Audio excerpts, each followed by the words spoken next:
They have studied you. Every move you make is logged in a mental ledger. Your habits, your strategies, your tells. The way you hold your jaw in a tense negotiation. The type of opening you favor in a competition. The telltale sign of aggression in your quarterly reports.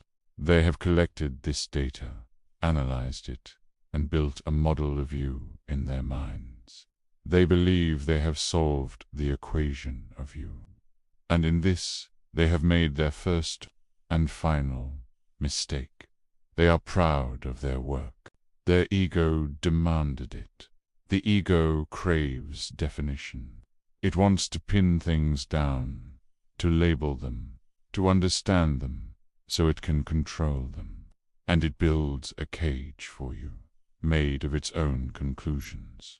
But the ego does not realize the cage it builds for you is a prison for itself. It has locked its own perception into a fixed reality, a reality you are about to shatter. Consider water. It has no shape. It has no ego. It does not announce its intentions.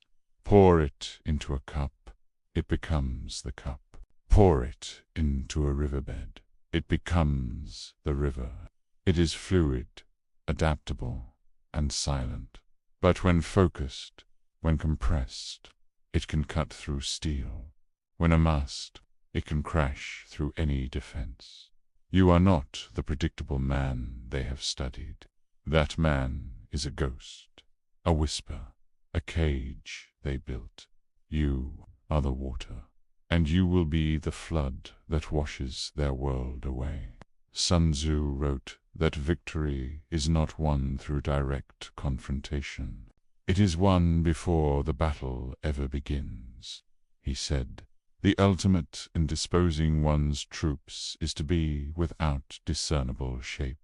Then the most penetrating of spies cannot pry, nor the wisest of strategists plot. Be without discernible shape. This is the ghost tactic. It is a law of power that operates in the silence between actions. While your opponent is busy studying the shape you presented yesterday, you have already become something else entirely. The amateur believes the goal is to hide his strategy. The master understands the goal is to present a false strategy so compellingly that the opponent attacks it with all his might. You do not simply hide your form. You create a form for your enemy. You give them a target, a beautiful, obvious, irresistible target. And while they exhaust their resources, their energy, and their will attacking this illusion, you remain formless, a quiet observer in the chaos you have orchestrated. They are fighting your shadow, and a shadow cannot be defeated. It can only be chased until the pursuer collapses from exhaustion. Your first practical lesson is to build the decoy persona. This is the man they think you are, the man they have studied. Your task is not to correct their flawed assumptions, but to feed them. If your business rival believes your company's strength is aggressive marketing, then double down on it publicly. Launch a loud, flashy campaign. Make them believe their intelligence is correct. Let them pour their budget into a counter-marketing blitz. Let them brace for a war of attrition on a front you have already abandoned, while they fight your ghost in the marketplace. You are quietly finalizing the acquisition of a technology that will make their entire product line obsolete. In a social hierarchy, if a rival sizes you up as a quiet, passive intellectual, do not rush to prove your strength. Lean into it. Let them see you as harmless. Let them underestimate you in every calculation. Their condescension is a cloak of invisibility for you, while they focus on the louder, more obvious threats. You are building alliances in the quiet corners of the room. When the critical moment arrives and they look for support, they will find every door is already locked, and you hold the only key. The decoy persona is a weapon disguised as a weakness. It is the matador's cape, not a shield, but a lure. Let them charge. Once they are fixated on the decoy, you must introduce strategic inconsistency. You must shatter their model. The data they have so carefully collected must be rendered useless. If they have analyzed you as cautious and risk-averse, make a sudden, bold, and decisive move that seems utterly out of character. Not a reckless move, a calculated one. One whose logic is invisible to them because they are using the wrong framework. If they have branded you as an aggressive expansionist, suddenly become a model of consolidation and internal efficiency. They will be baffled. Their strategists will scramble. Was their intelligence wrong? Are they missing something? This doubt is a poison. It seeps into their decision-making process, causing hesitation, paralysis. You are not being random. Randomness is the tool of a fool. You are being deliberately unpredictable to them. One day, you are the rock, immovable and solid. The next, you are the river, flowing around all obstacles. The day after, you are the mist, present everywhere and nowhere at once.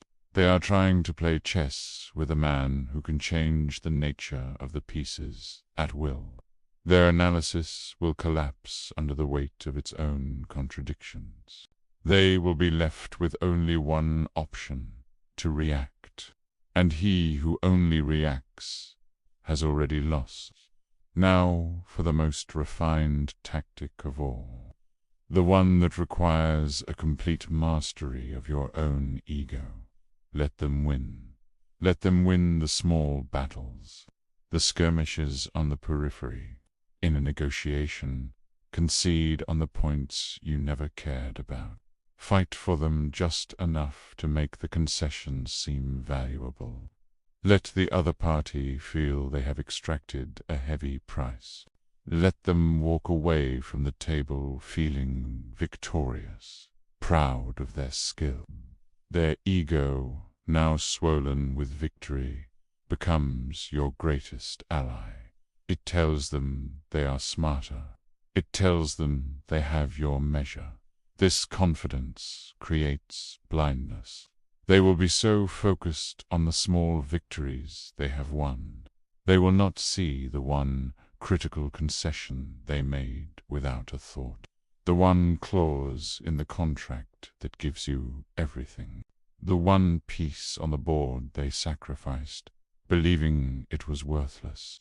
Every small victory you grant them is a dose of a sweet, slow-acting poison. It confirms their bias. It reinforces their flawed model of you. It encourages them to continue down the path you have secretly paved for them. They are celebrating their own entrapment, and they will thank you for it. The man who needs to win every point is a slave to his own pride. But the man who can willingly cede a meaningless victory to secure the war, he is a king. They cannot defeat what they cannot define. This is the sum of the art. Your predictability is a cage. Your formlessness is freedom. While your rival was studying your habits, you were studying their soul, their pride, their greed, their fears. While they built a model of your past actions, you were building a trap based on their future reactions. They came prepared to fight a swordsman, but you are the tide. They built walls to stop a battering ram, but you are the flood that seeps through the cracks. silent and inevitable, until the foundations give way. They will realize their mistake only at the very end, the moment they charge forward for the killing blow, only to find their sword swinging through empty air. The decoy has vanished. The battlefield they thought they knew dissolves around them, and in that moment of stunned confusion, they will feel a cold, calm presence behind them. They will turn, and they will finally see you, not the man they studied, not the ghost they fought, but the architect of their downfall, standing where they least expected. While they were fighting shadows, you were already in the throne room. Join the order and learn to be formless.